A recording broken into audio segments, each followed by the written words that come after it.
नमस्कार, India bureau में आपका स्वागत है। मैं हूं प्रियंका सिंह और आप देख रहे हैं इंडिया ब्यूरो, इंडिया का पहला ऑनलाइन न्यूज़ चैनल।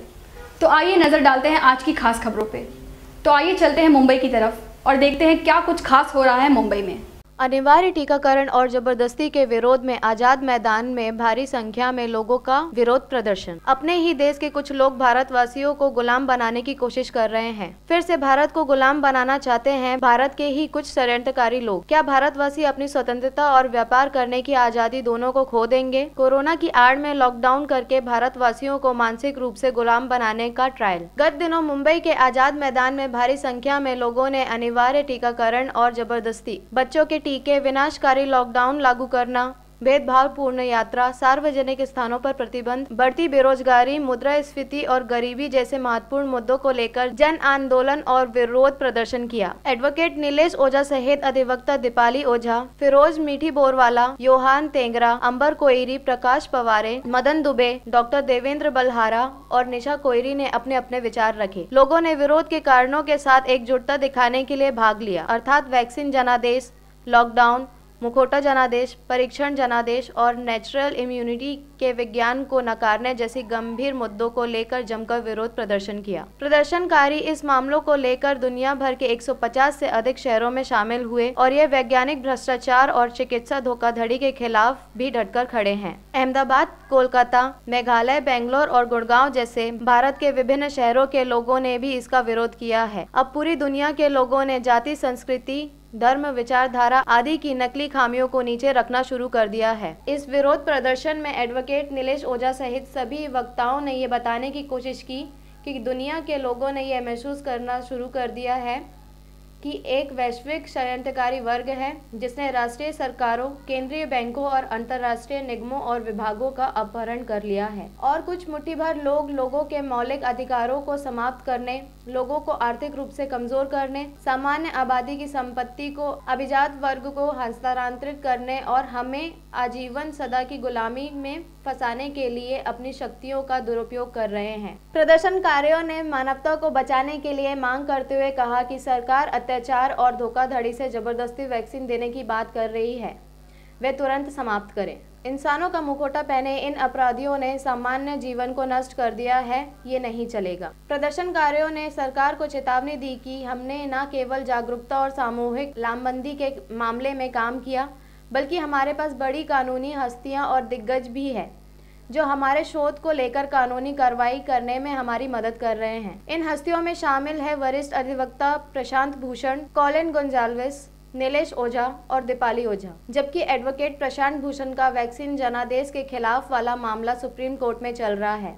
गौरतलब हो कि एडवोकेट कॉलिन गोंजाल्वेस टीम को उत्तर पूर्व में उच्च न्यायालयों से उनके पक्ष में कई आदेश मिले हैं और अधिवक्ता नीलेश और दीपाली ओझा का मामला वैक्सीन जनादेश के खिलाफ बॉम्बे हाईकोर्ट में दूसरी सुनवाई के लिए आ रहा है और भारी संख्या में आंदोलनकर्ता उनके साथ काम कर रहे हैं। उल्लेखनीय है कि मास्क मैंडेट, छद्म विज्ञान, RT-PCR टेस्ट और टीका के अवैज्ञानिक तर्क और अनिवार्य उपयोग के खिलाफ कई मामले दर्ज करने के लिए टीम गठित कर उस पर काम किया जा रहा है। ऐसी जानकारी अवेकिंग इंडिया मूवमेंट ने दी है। प्रदर्शनकारियों ने देश के सभी नागरिकों से इन मुद्दों को लेकर अपराधियों के खिलाफ लड़ने के लिए और उनके साथ शामिल होने का आग्रह किया है और मीडिया से भी आग्रह किया है कि मीडिया देश के लोगों तक संदेश पहुंचाने में उनकी मदद करे। उन्होंने आगे बताया कि जिन लोगों ने आज टीके ले लिए हैं और यदि वे बूस्टर नहीं लेना चाहते हैं तो वे भविष्य में एंटी वैक्सर हो जाएंगे और आज लोगों ने आवाज नहीं उठाई तो लोग अपनी स्वतंत्रता और व्यापार करने की आजादी दोनों को खो देंगे। पेश है एक रिपोर्ट।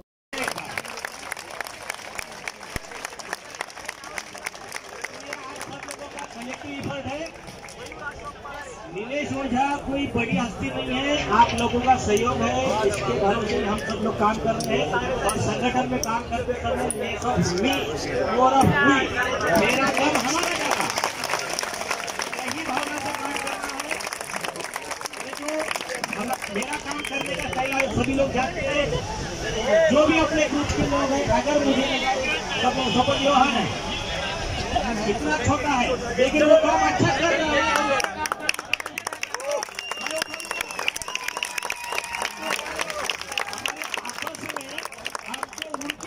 लड़ना है और हमको हमारा ये अन्याय के खिलाफ की लड़ाई जीतनी है। जैसा great persons are those who seek God to the world. अच्छे लोग कौन, महान लोग कौन है जो चाहते हैं कि विचारों की जीत हो। बेवकूफ लोग कौन है, सारा बहुत हीरो बन रहा हूँ, मैं हो सकते हूँ, ये टेंडेंसी नहीं रखना है किसी। सब लोग मिलकर हमको लड़ाई जीतनी है और नए भारत का निर्माण करना है।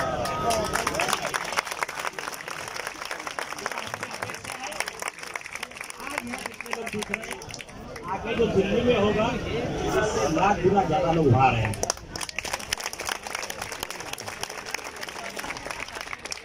हमारे पास री इन्फेक्शन डेटा है केरला से, बैंगलोर से, आसाम से, कोलकाता से। दोनों वैक्सीन लिए हुए लोगों को भी कोरोना हो रहा है, वो हॉस्पिटल पहुंच रहे हैं और वो मर भी रहे हैं। तो ये गलत डिसीजन है महाराष्ट्र गवर्नमेंट का, जिसको हम अपोज कर रहे हैं। और हमारे सबका 2 PIL हाईकोर्ट पे चल रहा है और इस मंडे को 22 तारीख को बहुत इंपॉर्टेंट डेट है, जहां पर हितेश जी का एफिडेविट अटैच हुआ है, डॉक्टर स्नेहल लुनावत का एफिडेविट अटैच हुआ है। नियम के बाहर गया फिर वो कोई भी रहो, जेल में जाने की तैयारी रखने की। स्टेट का मिनिस्टर बोल रहा कि हम बाइंडिंग नहीं कर सकते, कलेक्टर ने कर दिया। मतलब महाराष्ट्र गवर्नमेंट में कलेक्टर बड़ा हो गया मिनिस्टर से, चीफ मिनिस्टर से, और सुप्रीम कोर्ट से भी बड़ा हो गया, हाई कोर्ट से भी बड़ा हो गया। तो हमने लीगल नोटिस दिया है। देखो, ये जो लोग ये कानून आपके खिलाफ यूज करते हैं ना, एक्चुअली वो कानून उनके खिलाफ है। पहले मुझे लोग बोलते थे कि डिजास्टर मैनेजमेंट एक्ट हटा दो, मैं बोला नहीं, वही कानून उनके खिलाफ यूज करना है। इसके 2 एग्जांपल बताता हूं मैं। मैंडेटरी नहीं है, आपको कोई भी सुविधा, पेंशन, सैलरी, रेलवे, कोई भी सुविधा, राशन नहीं रोक सकते, ये सेंट्रल गवर्नमेंट ने लिख के दे दिया। अब सेंट्रल गवर्नमेंट से बड़ा हो गया ये अपना औरंगाबाद का कलेक्टर, तो उसने लिख दिया नहीं देंगे। तो इसके लिए इलाज क्या है? इसका इलाज section 51 subsection B of disaster management act में है। ऐसा जो करेगा उसको 1 साल जेल में डाल दो। तो हमने उसका नोटिस दे दिया उनको। थैंक यू नीलेश जी। इनका आज हमारे पीछे अवेकन इंडिया जितने यहाँ सब ऑर्गेनाइजेशन है उनके पीछे बहुत बड़ा लीगल माइट है। और हमारे साथ जो मैडम किरण यादव जी आई है उनको स्पेशली बुलाया गया है, आपसे 2 शब्द बोले। उनका सन हितेश ट्रेन की पास निकालने गया, तुमने ट्रेन नहीं डाला, वहाँ पर बोला वैक्सीनेशन चाहिए, ट्रेन तो है ही नहीं उसमें। वैक्सीन लगाई और 3 घंटा में उनकी मृत्यु हो गई। उनका केस फाइल हुआ है बॉम्बे हाई कोर्ट में, नीलेश जी ने किया है और हमारे PIL के साथ भी वो टैग हुआ है। ट्रेन है ही नहीं अभी। प्लीज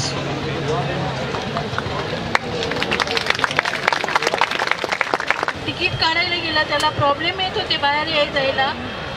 त्यावेळेस त्याला जबरदस्ती म्हणजे वॅक्सिन सर्टिफिकेट दाखवा तरच तुम्हाला तिकीट भेटेल।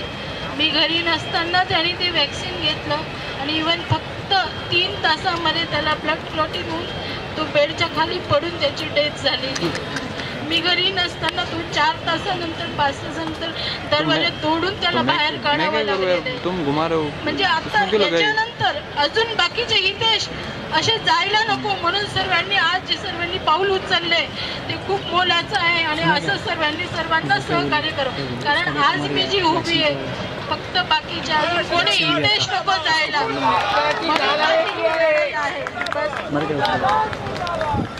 आज मी सोशल वर्कचं काम करते। माझ्या पाठीमागे कोणी नाही आहे, कोणी म्हणजे कोणीही नाही आहे, फक्त माझा एक कझन भाऊ आहे, त्याच्या सहाऱ्याने मी आज उभी आहे। एवढंच माझं म्हणणं आहे। वॅक्सिनसाठी सगळ्यांनी काय असेल ती लढाई पूर्ण करा आणि हे सर्व बंद करा, एवढंच माझं म्हणणं आहे। फक्त हे वॅक्सिन बंद झाली पाहिजे, बंद झाली पाहिजे आणि बंद झाली पाहिजे, बस एवढंच।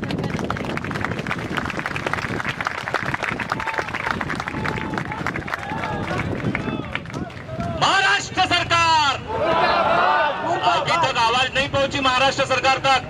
महाराष्ट्र सरकार, महाराष्ट्र सरकार। दोस्तों, ये जो आज अभी आपके सामने किरण यादव जी जो है, जिनके बेटे की मृत्यु हो गई वैक्सीन लेकर, उनके पास तक कोई सरकार का व्यक्ति तक नहीं गया।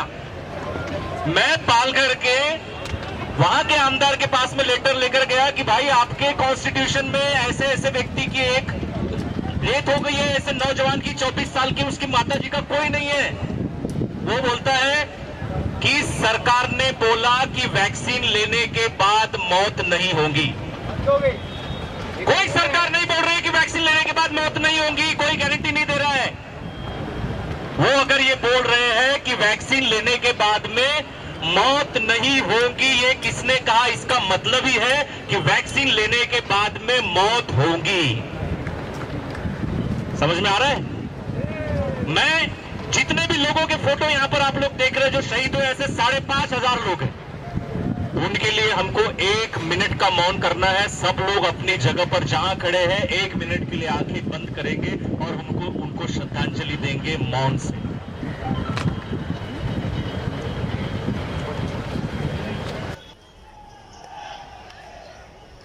ओम शांति शांति शांति। सभी लोग अपनी जगह पर बैठेंगे। मैदान में आने की क्या जरूरत पड़ी और क्या इसका मकसद है इसके पीछे, इस आंदोलन के पीछे? जी नीलेश जी। आंदोलन इस चीज का है कि जो गैर कानूनी तरीके से लोगों के अधिकारों का हनन किया जा रहा है, कुछ भी बेतुका रूल लाए जा रहे हैं कि आप वैक्सीन नहीं लोगे तो आपका राशन बंद, आप ये नहीं वैक्सीन नहीं लोगे तो आपको लोकल इसमें एंट्री नहीं। तो इस बारे में सरकार को ये बताने के लिए कि ये देश की जनता बेवकूफ़ नहीं है, मुर्दा नहीं है, वो आपकी बातें आंख मूंद कर मानने वाली नहीं है। हम हमारे संविधान के हक जानते हैं, उसको हक को लेना जानते हैं। तो ये मैसेज देने के लिए कितने जागरूक लोग हैं, ये मैसेज देने के लिए आज का आंदोलन। इतनी एजेंसियां हैं जो इसको वर्ल्ड किया है वैक्सीन, कैसे आप किस आधार पर ऐसे? बहुत अच्छी बात कही है। आप सब लोगों की जानकारी के लिए, वैक्सीन को इमरजेंसी यूज ऑथराइजेशन मिला है, अप्रूवल नहीं मिला है। ये क्लिनिकल ट्रायल के फेज में है, आप पर ट्रायल ही चल रहा है अभी। तो जो वैक्सीन का अभी खुद गवर्नमेंट ऑफ इंडिया ने आरटीआई में लिख कर दे दिया, इसका अभी हमारे पास पूरा डेटा भी नहीं है, लॉन्जिटिविटी कितना है इसका, जो इफिकेसी है, साइड इफेक्ट्स का पूरा डेटा गवर्नमेंट के पास नहीं है। एक चीज। दूसरी चीज, खुद उनका डेटा बता रहा है, उन्होंने जो जो बातें की थी सब बातें झूठ निकली। डॉक्टर स्नेहल लुनावत का कोविशील्ड लेने की वजह से जान चली गई, मौत हो गई उनकी। और गवर्नमेंट ऑफ इंडिया के AEFI कमेटी ने माना है कि ये मौत कोविशील्ड के साइड इफेक्ट से हुई है। तो इनके जो क्लेम थे, जो VG Somani drug control general of India, उन्होंने कहा था वैक्सीन 110% सुरक्षित है, तो इनका क्लेम झूठा साबित हो गया है। दूसरी चीज, ऐसे कई लोगों की जाने गई है, हमारे जान पहचान के लोग हैं। उसके बाद में जाने तो अलग चीज हो गई, इतने साइड इफेक्ट्स हो रहे हैं, कोई अंधा हो गया, कोई बहरा हो गया, हार्ट इन्फ्लेमेशन बढ़ गया है। 18 यूरोपियन कंट्री ने कोविशील्ड को बैन किया है, क्योंकि वहाँ के लोगों को, वहाँ की सरकार को उनके जान की कीमत थोड़ा लगती है। इंडिया की सरकार को लगता है इंडिया में लोगों की जान की कीमत कचरा है। तो यहाँ कई मौतें होने के बाद भी कोई नियम लाए नहीं गए। एक ही कार्यक्रम चल रहा है कि कैसा भी करो हर व्यक्ति को वैक्सीन दो।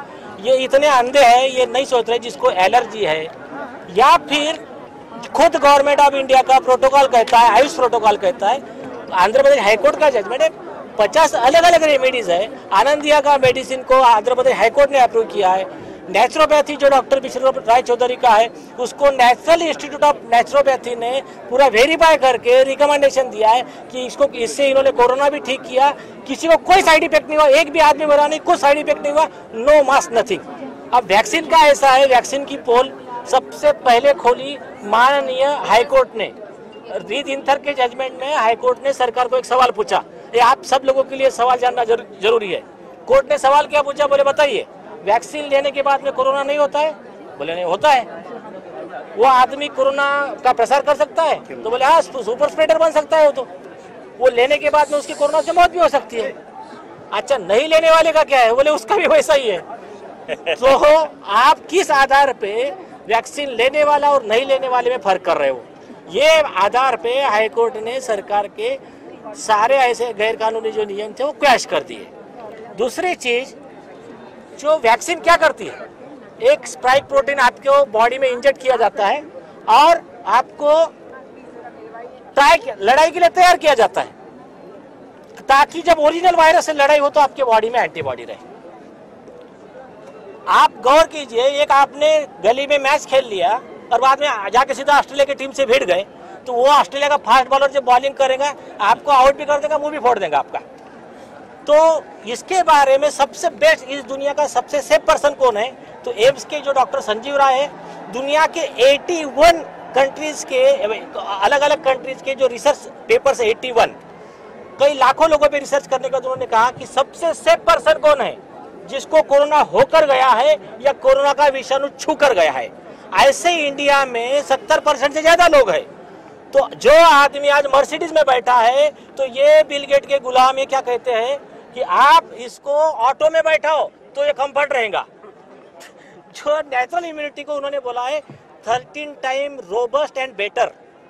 वैक्सीन लगने के बाद में उनका कहना है कि तुरंत 2-4 महीने में वो खत्म हो जा रहा है उसका पावर।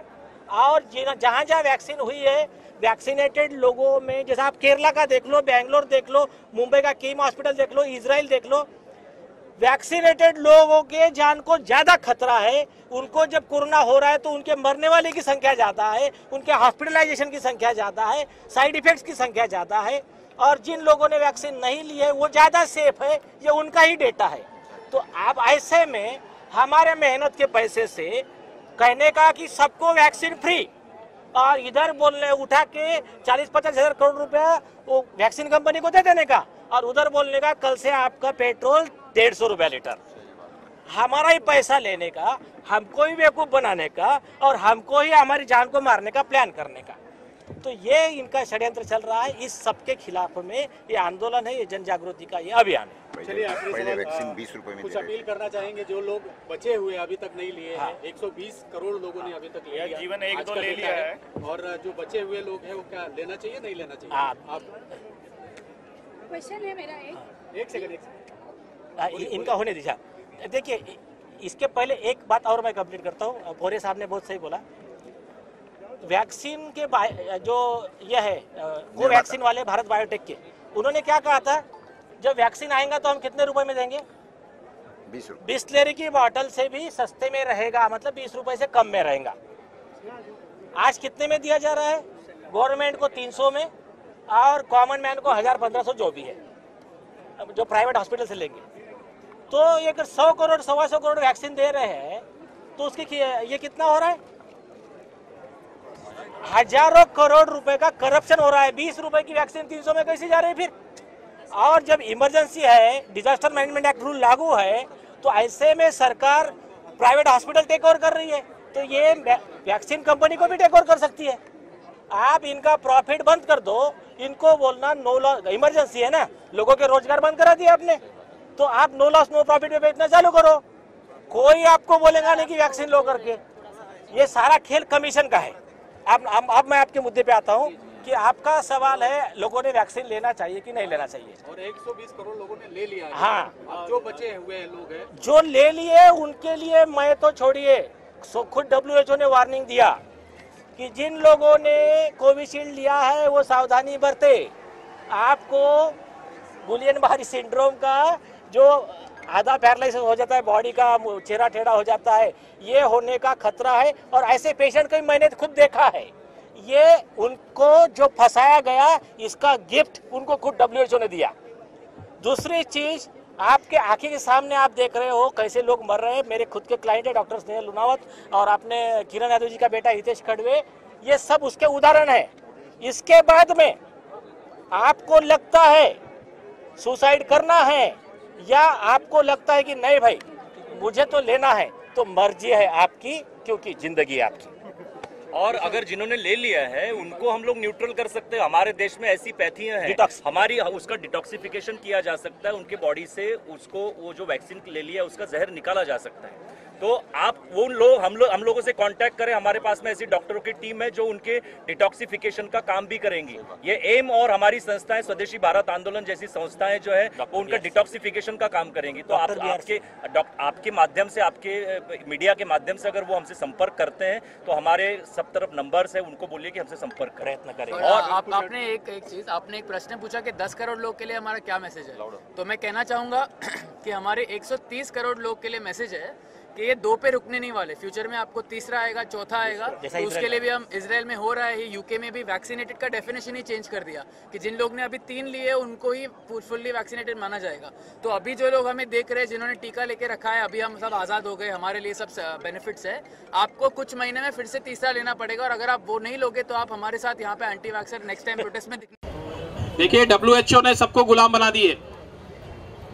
WHO है कौन, सबको पता है। कौन इसका मालिक है, सबको पता है। कौन इसको पैसे देता है, हम सबको पता है। लेकिन यहाँ पर हमारे बीच में एक जन है, एक लेडी है जिन्होंने WHO को हिला दिया, WHO को नोटिस दिया आइवरमेक्टिन के ऊपर। इस साल के मई 2021 में पेपर में एक न्यूज़ आई जो मैंने पढ़ी। लॉकडाउन का माहौल चल ही रहा था, तो घर से काम हो रहे थे, तो टाइम मिलता था, तो मैं पेपर पढ़ रही थी। उसमें मैंने पढ़ा कि गोवा के हेल्थ मिनिस्टर ने एक निर्णय लिया था कि गोवा में 18 साल के ऊपर जितने भी एडल्ट्स हैं उनको आइवरमेक्टिन ये दवा दी जाएगी। अब मैं कोई मेडिकल बैकग्राउंड से हूँ नहीं, तो मुझे पता नहीं था, लेकिन मैंने जनरल रिसर्च कर दिया कि ये आइवरमेक्टिन है क्या। और ना ही ये ऐसे कोई बात नहीं थी कि मैं एलोपैथी में ज़्यादा इंटरेस्टेड हूँ, बाकी किसी में बिलीव नहीं करती, ये कुछ नहीं। मेरा जस्ट क्रिटिकल थिंकिंग था जिसने मुझे प्रोत्साहित किया कि मैं पढ़ूँ इसके बारे में कि ये है क्या। क्योंकि उस टाइम हम हर एक जन कोरोना की दवाई, उसका क्या इलाज हो सकता है, कारगर इलाज, इसको ढूंढ रहे थे हम। तो मैंने पढ़ा, और जैसे ये न्यूज़ आई, करीब कुछ 9 मई को आई न्यूज़, तुरंत उसके अगले दिन सौम्या स्वामीनाथन, डॉक्टर सौम्या स्वामीनाथन, जो कि चीफ साइंटिस्ट है वर्ल्ड हेल्थ ऑर्गेनाइजेशन की, उन्होंने तुरंत ट्वीट किया, जैसे कि वो ताक में ही बैठी थी। उन्होंने लिखा कि WHO आइवरमेक्टिन की यूज़ करने की सलाह नहीं देता, सिर्फ क्लिनिकल ट्रायल्स अगर चल रही है तो उसमें आइवरमेक्टिन की दवा इस्तेमाल की जा सकती है। क्लिनिकल ट्रायल्स यानी वो एक्सपेरिमेंटेशन फेज़ होता है कि जब तक वो दवा सेफ़ नहीं मानी जाती एक पर्टिकुलर इलनेस को कॉमन जनता में देने के लिए, ठीक है। तो मैं बहुत चौंक गई। मैंने सोचा ऐसे कैसे हो सकता है कि एक गोवा स्टेट का हेल्थ मिनिस्टर एक निर्णय ले रहा है, तो स्वाभाविक है उन्होंने एक्सपर्ट कमेटी को या एक्सपर्ट डॉक्टर्स को ज़रूर उनकी सलाह ली होंगी। तो ये मैडम कैसे बोल सकती है कि आइवरमेक्टिन को यूज़ मत करो, और तुरंत उनकी जैसे बात काटते हैं ना हम, उस तरीके से वो ट्वीट आया था। तो मैं एकदम जासूस की तरह मैं इसमें रिसर्च में घुस गई, और मैंने सारी तामझाम की, सब जगह से इंफॉर्मेशन लेने की कोशिश की। तब मुझे US का एक ग्रुप का वेबसाइट मिला जो कि FLCCC नाम से जाता है, frontline critical Covid care alliance है, जिसमें सारे MD डॉक्टर्स हैं और बहुत एक्सपीरियंस डॉक्टर्स हैं। हर एक ने काफ़ी सारे साइंटिफिक पेपर्स पब्लिश किए हैं। तो ऐसे नहीं कि कोई भी आके एक ऑर्गेनाइजेशन बनाया है और कर रहा है। ये सारे फ्रंटलाइन डॉक्टर्स थे, और उनके साइट पे वीडियोस रखे थे जहाँ की पेशेंट्स ने खुद आके बोला था कि भाई हम वेंटिलेटर पे थे, और हमारी ट्रीटमेंट में जब आइवरमेक्टिन यूज़ किया गया था, यानी सिर्फ आइवरमेक्टिन नहीं, बाकी सारी चीज़ों, अन्य चीज़ों में आइवरमेक्टिन एक दवा थी, उसका एक विशिष्ट प्रमाण रहता है। अपने शरीर के वज़न के हिसाब से डॉक्टर उसे प्रिस्क्राइब करते हैं, तो कोई आइवरमेक्टिन अपने मन से ना ले, ये मेरी रिक्वेस्ट है आप सभी से। तो करके मैंने ये सब पढ़ा, तो मैं और चौकन्ना हो गई। मैंने बोला ये डॉक्टर सौम्या स्वामीनाथन एक डॉक्टर है, ये भी सारे डॉक्टर्स हैं जो कि बहुत क्वालिफाइड डॉक्टर्स हैं, आज कोविड को ट्रीट कर रहे हैं। मुझे नहीं लगता डॉक्टर सौम्या स्वामीनाथन WHO के स्विट्ज़रलैंड के AC ऑफिस में बैठ के कोविड पेशेंट्स को ट्रीट कर रही है, बिल्कुल नहीं कर रही है।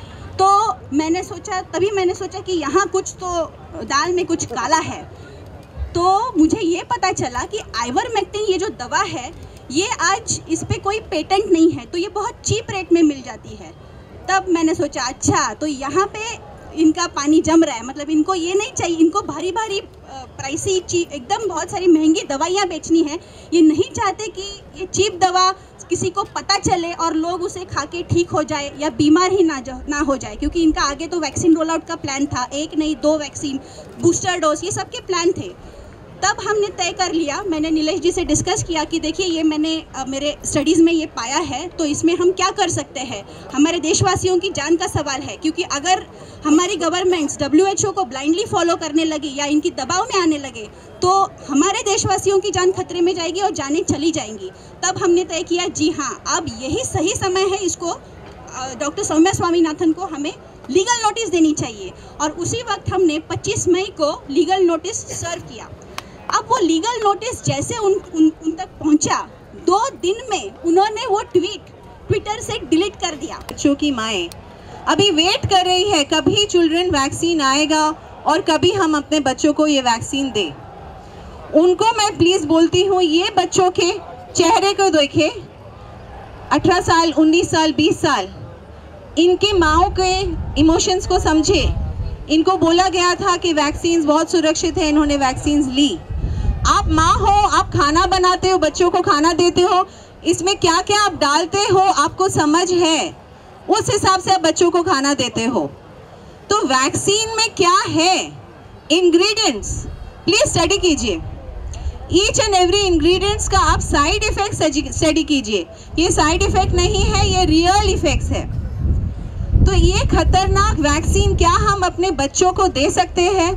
जो कोरोना बच्चों को होता ही नहीं है, हमारे सेरो सर्वे रिपोर्ट में आ गया है, कोरोना बच्चों को होता ही नहीं है। तो ये कोरोना जब इतना सादा अगर हुआ भी, हमको पता है सर्दी खांसी जुकाम बुखार अच्छा है, as a naturopath I know ये होना चाहिए, डिटॉक्सिफिकेशन के सिम्टम्स है, इट इज़ वेरी गुड। और अगर हुआ भी, हम काढ़ा पी के 3 स्टेप फ्लू डाइट करके ठीक हो सकते हैं। तो ये इतने खतरनाक वैक्सीन्स कैसे दे?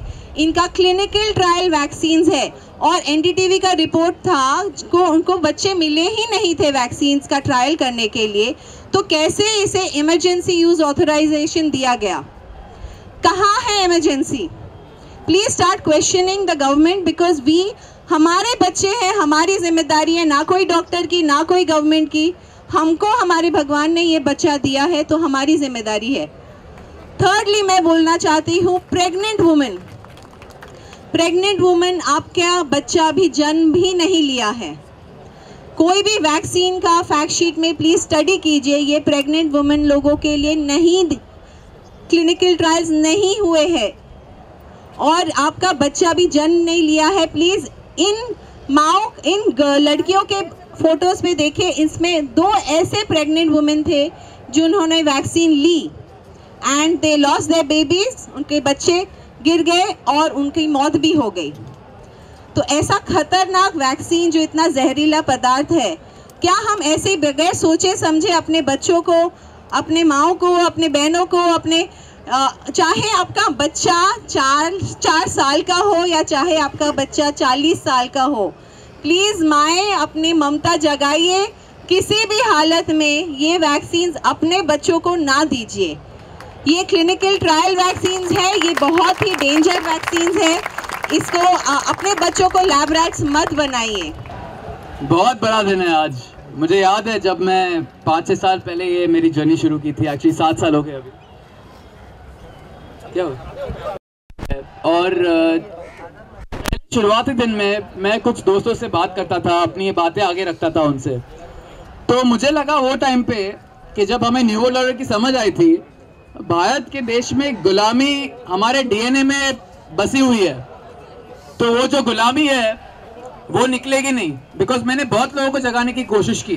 अभी आप लोग जो है वो, हम कोविड-19 के टाइम पे ये सब चीज़ हमारे आँख के सामने दिखी है, इसके लिए हमने आगे आके अपनी आवाज़ बुलंद की है, लोगों तक इन्फॉर्मेशन पहुंची है। और आज जो मैंने 5 लोग से चालू किया था, आज हमारे पास 500 लोग हैं।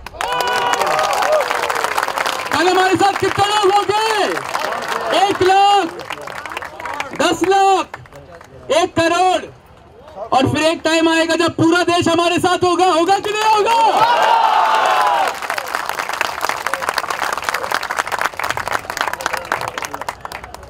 इतने सालों में ऐसे बहुत समय आए हैं जब मुझे लगा नहीं होगा। लोग के दिमाग मतलब भूसे से भरे पड़े हैं, लोग बात समझेंगे ही नहीं।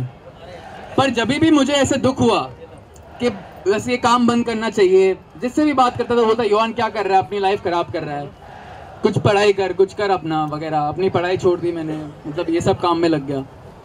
क्योंकि मुझे वो टाइम जब मैंने ये एजेंडा को समझा, आज भी आप में से काफी लोग हैं जो बस कोविड के षड्यंत्र को समझ रहे हैं, बट हमें हमारी समझ बहुत आगे लेके जाने की जरूरत है। बिकॉज जो हमारे फ्यूचर में जो चीजें होने वाली है, वो आज जो हो रहा है वो हमें ऐसा मजाक लगेगा।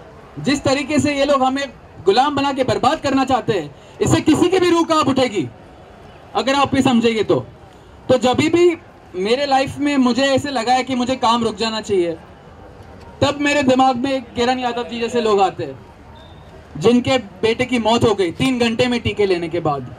मेरे दिमाग में ऐसे लोग आते हैं जो ये एलीट है, जो सेटनिज्म और पीडोफिलिया शैतानी ताकतों के साथ मिलकर बच्चों का रेप करते हैं, सैक्रिफाइस करते हैं। उनकी याद आती है कि उन पे क्या जुल्म हुआ है। और ये सेम लोग हैं जो आज कोविड का षड्यंत्र रचे। बच्चे मार सकते तो क्या गुलाम नहीं बना सकते किसी को वो लोग? तो ये जो खून खोल रहा है, वो मेरे में खोल रहा है और आप में भी खोलता होगा। और इसी की वजह से आज हम सब लोग यहाँ पे शामिल हुए हैं और हमें हमारी गुलामी छोड़नी पड़ेगी। अभी भी हम लड़ रहे हैं तो हम सोच रहे क्या ये वैक्सीन हटा दो, लॉकडाउन हटा दो, अरे ये तो हट जाना चाहिए। पर क्या जिन लोगों ने हमारी जिंदगी बर्बाद किया उनको जेल में सजा नहीं चाहिए? जिन लोग के बिजनेस बर्बाद हुए, जॉब्स गए, क्या उन्हें पैसे नहीं मिलने चाहिए? म्यूनिसिपालिटी वर्कर और जो सड़कों पे घूम रहे हैं हमारा 200 रुपया लेते हुए, आप जो मास्क पहन रहे हो उसके आपके भी लंग्स को नुकसान हो रहा है, उसके बाद वो समझ जाते बात को। वो भी इंसान है, अभी वो भी समझ गए कि वो जो कर रहे हैं वो गलत कर रहे हैं, उनको थोड़ा समझाने की जरूरत है। अभी मैं जो मेट्रो ट्रेन से आता हूँ, एयरपोर्ट मेट्रो स्टेशन से, वहां का सिक्योरिटी गार्ड भी मुझे रोकता नहीं, आप जाइए। ये हालत है। जरा पुलिस वालों पे कंधे से हाथ मिला दो, उनको भी थोड़ी सिंपैथी, वो भी हमारे लोग हैं, वो भी ड्यूटी बाउंड है, मगर उनको थोड़ा साइंस, लॉजिक और दिल से बात कर लो तो वो भी मान जाते हैं इस बात को। यहाँ जो क्रांतिकारी देशभक्त साथी बैठे हैं, जो नॉर्मल लोग हैं, हम लोग हैं जो नॉर्मल लोग हैं, जो वैक्सीन ले रहे हैं, जो मास्क पहन रहे हैं, वो नॉर्मल नहीं है। रियलिटी वो है साथी। तो जो नॉर्मल देशभक्त क्रांतिकारी साथी है, अलग अलग संगठनों के जो साथी जुड़े हैं, अलग अलग परंपरा से जो आती है, मगर जो अलग अलग परंपरा से हम लोग आते हैं विचारों के, मगर आज ये जोड़ता है हमारा भारत देश, ये भारत की मिट्टी और ये भारत के लोग। आप चाहे किसी भी विचार के हो, चाहे किसी को धर्म को मानो या मानो किसी भी जाति, भाषा, परंपरा के हो, मगर इन मुद्दों पे हम लोग साथ में रहेंगे और साथ में संघर्ष करेंगे साथियों। आखिरी बात इतना ही बोल दूं, जो संकट है, मेरी 3 धारा है कोविड को समझने के लिए। एक धारा है कि कोई कोविड है ही नहीं, दूसरी धारा है कि कोविड है, एक बीमारी आई, नेचुरल आई है, और तीसरी धारा का जो मैं रिप्रेजेंट करता हूं कि ये कोविड एक बायो वेपन करके बनाकर छोड़ा गया है। इस बात को मैं मानता हूं और इसके पीछे का लॉजिक चंद मिनटों में समझकर फिर मेरी बात को समेट लेता हूं। मैं पिछले 35 साल से जन आंदोलन में हूं, गांधी जी से प्रेरणा ली थी, आज़ादी के आंदोलन से प्रेरणा लेकर मैं आया हूं, और मेरी एक खासियत है कि मैं अंतर्राष्ट्रीय स्तर पे ये जो फॉल्स फ्लैग टेरर अटैक्स होते हैं, आतंकवादी हमले जब करवाए जाते हैं, उसका मैंने बहुत अध्ययन किया। तो जो वर्ल्ड ट्रेड सेंटर को अगर किसी ने समझ लिया होगा तो उसके लिए कोविड समझना कोई मुश्किल नहीं है, क्योंकि वर्ल्ड ट्रेड सेंटर की जो अंतर्राष्ट्रीय एक साजिश थी, वो एक ट्रायल रन था, मगर 1998 में बायो वेपन्स की बात आ गई थी कि बायो वेपन टेरर अटैक्स आएंगे। वो 98 से ये बात फ्लोट की गई थी और उसके अलग अलग एक्सपेरिमेंट हुए हैं, यहाँ तक जो सूरत में 94 में जो प्लेग हुआ, 2 सरकारी भारत के अफसर हैं जिन्होंने कहा कि वो भी एक्सपेरिमेंट इंडिया में अमेरिका ने किया है। ये भारत के 2 अफसरों ने बोला है, सरकारी अफसरों ने। 2 लेबोरेटरी से इंडिया की, एक मणिपाल में और एक मिजोरम में, अमेरिका के अधिकारियों को हटाया गया है, जो हमारे BSL 3 लैब्स थे, जहाँ जीका वायरस का वो लोग गेन ऑफ फंक्शन कर रहे थे कि जीका वायरस को कैसे और मजबूत बनाकर उसको भारत में छोड़ा जाए। ये अखबारों में, टाइम्स ऑफ इंडिया वगैरह में छप चुका है। तो ये जो कोविड बायो वेपन है, 2017 में बिल गेट्स ने बोला था कि एक बायो टेरर अटैक आएगा जिसमें 30 मिलियन पीपल, मतलब 3 करोड़ लोग मरेंगे। हम जब ये बात बोलते हैं तो कॉन्स्पिरेसी थियरिस्ट बन जाते हैं, जब बिल गेट्स बोलता है वो फिलैंथ्रोपिस्ट बन जाता है। वो बिलियनर है, हम लोग फकीर है, खाली इतना ही अंतर है, मगर वो क्रिमिनल है, हम लोग देशभक्त है, वो भी एक उसका अंतर है। बिल गेट्स ने 2017 में यह बात बोली कि 3 करोड़ लोग मरेंगे। 2019 में बिल गेट्स ने जो एक पूरा सिंपोजियम ऑर्गेनाइज किया था, उसमें उसने क्लियर कट बोला था, अक्टूबर में बात हुई थी कि कोरोना वायरस आएगा, चाइना से आएगा, ये सब बात ऑन रिकॉर्ड है और अब सब ये बात जानते हो। It was called event 201। अभी हाल ही में बिल गेट्स ने एक हफ्ते बाद बोली है कि अगला small pox bio terror attack आने वाला है, उसकी तैयारी कर लो। ये आदमी वही है जिसने माइक्रोसॉफ्ट बनाया, बाद में वायरस छोड़ी और हमसे एंटीवायरस के पैसे लिए, वही फॉर्मूला पूरा चल रहा है। मगर पॉइंट इज, ये वैक्सीन सिर्फ प्रॉफिट की बात नहीं है, vaccine is a total system of controlling every individual, where we go, what we eat, where we stay, ये पूरा का पूरा एक सिस्टम ऑफ कंट्रोल। ये vaccine, artificial intelligence, new world order और एक ग्रेट रीसेट। उनका ग्रेट रीसेट है, तुम्हारा ग्रेट रेजिस्टेंस है, उनका ग्रेट रीसेट है, तुम्हारा ग्रेट अवेकनिंग है साथियों। धन्यवाद। श्रीमान प्रकाश पवार जी को हम सब ने उनका धुआंधार हेल्थ मिनिस्टर पोटे साहब को तोड़म तोड़ सुना और उसके बाद औरंगाबाद के कलेक्टर को सब रिवर्स करना पड़ा। प्लीज प्रकाश पवार साहब। नमस्ते साथियों, मैं ऐसा समझता हूं कि यहाँ के लोगों को वैक्सीन क्या है, कोरोना क्या है, ये समझाने की कुछ ज़रूरत नहीं, क्योंकि उसी में से हम लोग यहाँ पे एकत्रित हुए हैं। मैं ऐसा समझता हूँ कि फिलहाल के अंदर जो देश के अंदर, ये हमारे राज्य के अंदर जो नालायकी चल रही है, यानी मिनिस्टर एक बोलता है और अधिकारी लोग दूसरी बकवास करते हैं, तो हमको पहले ये डिसाइड करना पड़ेगा और पूछना पड़ेगा मिनिस्टर को कि तू बड़ा है या वो तेरे नीचे के अफसर बड़े हैं। आपने शायद कई लोगों ने, मैंने मिनिस्टर के साथ में जो बात किया और फालतू मिनिस्टर से बात नहीं किया, ये स्टेट का हेल्थ मिनिस्टर से मैंने बात किया, वो शायद आपने कई लोगों ने मेरी क्लिप सुनी होगी, नहीं सुनी होंगी तो मैं आपको जानबूझकर वो एक सुनाता हूँ, वो क्लिप वो सुनिए आप। काय टोपे साहेब कुठे आहात? मी झालं ते बोला ना। बरं टोपे साहेब, मी फक्त असा फोन केला की हे सगळे कलेक्टर यांनी 2 गोष्टी केल्या, ते राशन देणार नाही म्हणून आदेश काढले, त्याचबरोबर मुलांना वगैरे शाळेमध्ये प्रवेश, हे मला वाटतं हा कोण कोण राशन आणि दुसरं मुलांना प्रवेश, हा अजून काय होतं? नाही, राशन कसं बंद करता येते साहेब मला सांगा ना. काहीही करता येत नाही, मी त्याच्या बाबतीत आता स्पष्टता कळवतो. आणि दुसरी गोष्ट, सगळ्या कलेक्टरनी नसेल, औरंगाबाद फक्त नाही, अकोला कलेक्टरनी तेच आदेश काढले, सगळ्यांनी तेच आदेश काढले साहेब. नाही, मी आता चीफ सेक्रेटरीला बोललो आणि मी ज्या ज्या कलेक्टरांनी हे असे आदेश काढले त्या कलेक्टरांवर आम्ही गुन्हे दाखल करतोय, एक लक्षात घ्या. नाही नाही, मी काय करतो, आता कुंटे नावाचे चीफ सेक्रेटरी आहेत आपले, त्यांना जर तुम्ही आता बोलले तरी मी त्यांना हेच बोललो की असं नाही करतायत आपल्याला, तुम्ही सगळ्यांना कळवा. तर ते म्हणे मी कळवतो, तर कळवतील, ते काही प्रॉब्लेम नाही. आणि हे थांबेल, सगळं थांबेल. नाही पण साहेब, हे जे केलं याच्यामध्ये या दरम्यान ज्या लोकांनी वॅक्सिन घेतलं त्याची जबाबदारी कोणावर, आणि अशा पद्धतीने लोकांना हे करणं. काय झालं, मोदी स्वतः चव्हाणला बोलले, नरेंद्र मोदी, ते त्या दिवशी VC झाली ना, तर त्या VC मध्ये ते चव्हाणला बोलले. कोण चव्हाण? चव्हाण कलेक्टर ना औरंगाबाद, त्यांचं नाव आहे सुनील चव्हाण. आता ते काय म्हणले, अरे क्या चव्हाण जी, सुनील जी क्या कर रहे हैं तुम, इतना पीछे क्यों है.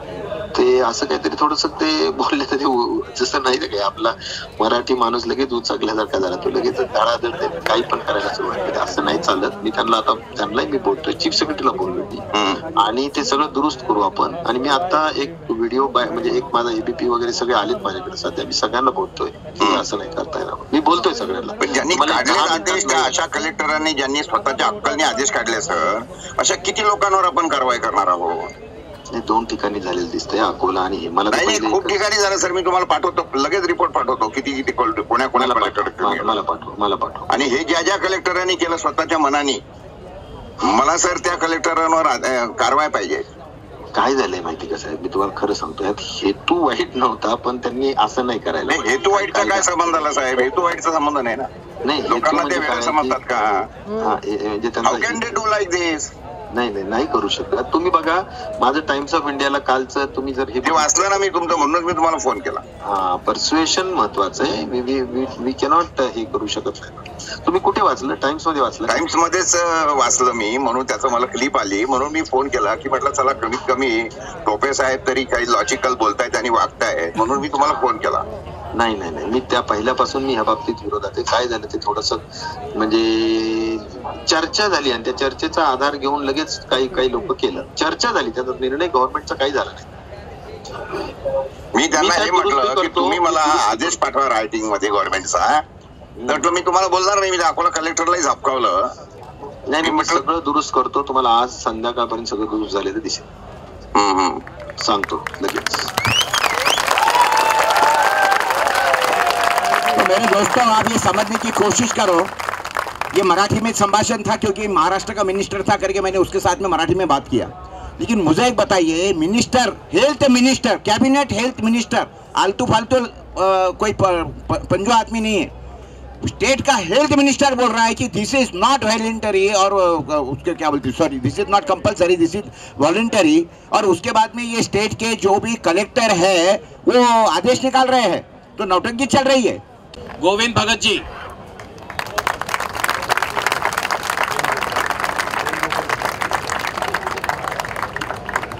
भाई और बहनों, आज हमारे अवेकन इंडिया से हम लोग इधर जुड़े हुए हैं और हम लोग चाहते हैं कि ये झूठी बीमारियां वो दुनिया से खत्म हो, इसलिए हम लोग यहाँ आए.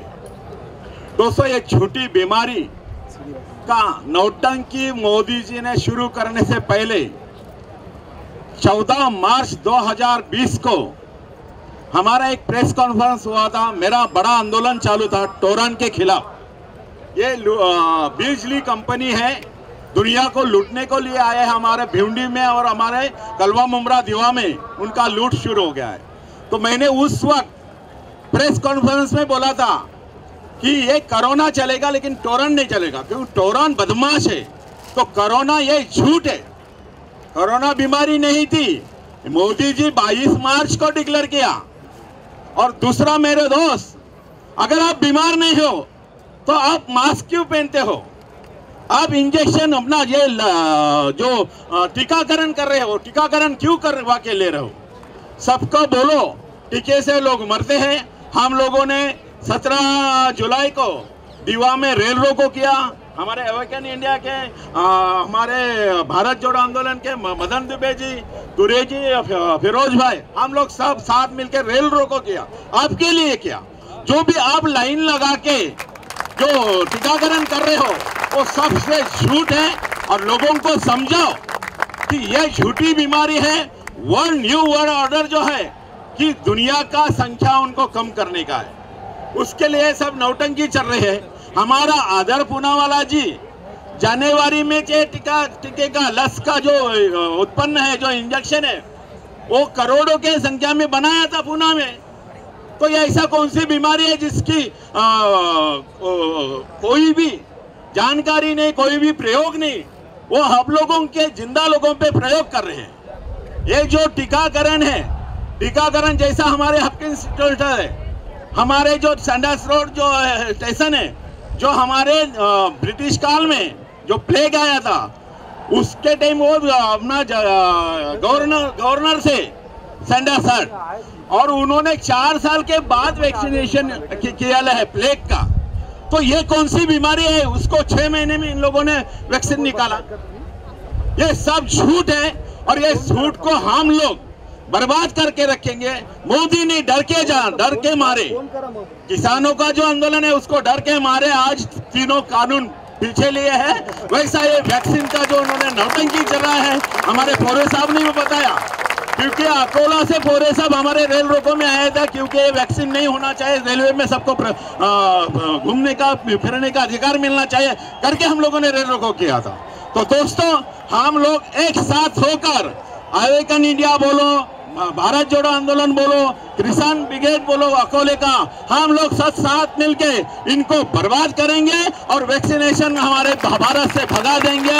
और इनका जो पूंजीपति का चल रहा है, जो दुनिया की संख्या का कम करने का, उसको हम चैलेंज करेंगे। हमारे साथ में वकील भाई हैं, हमारे टेंगरा जी हैं, तो हम लोग साथ मिलकर सब काम करेंगे। और इस जन शब्दों के लिए मैं आपसे विदा लेता हूँ। धन्यवाद। जय हिंद। महाराष्ट्र सरकार, महाराष्ट्र सरकार। तो अभी आप देख रहे थे इंडिया ब्यूरो की खास खबर। ऐसी ही खास खबरों को देखने के लिए जुड़े रहिए इंडिया ब्यूरो के साथ। और हाँ, ऐसी ही ताज़ा तरीन खबरों के साथ जुड़े रहने के लिए बेल आइकन दबाना ना भूलें। और please like, share and subscribe India bureau, India का पहला ऑनलाइन न्यूज़ चैनल। हम फिर मिलेंगे कुछ नई खबरों के साथ। तब तक के लिए मुझे इजाज़त दीजिए। धन्यवाद।